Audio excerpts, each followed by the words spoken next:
tinggi, duit hilang kuasa beli. Bila harga barang naik laju, duit kertas jadi cepat cair, guys.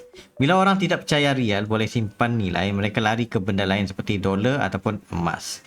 Data dan laporan menunjukkan inflasi Iran berada pada paras tertinggi sekitar 40% lebih.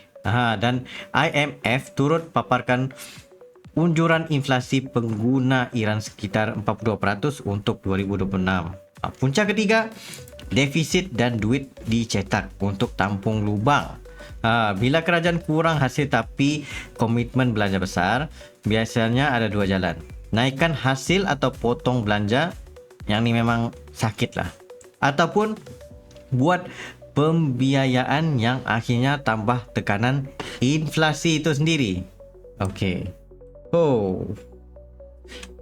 Satu lagi trigger besar yang disebut media antarabangsa ialah masalah bank dan hutang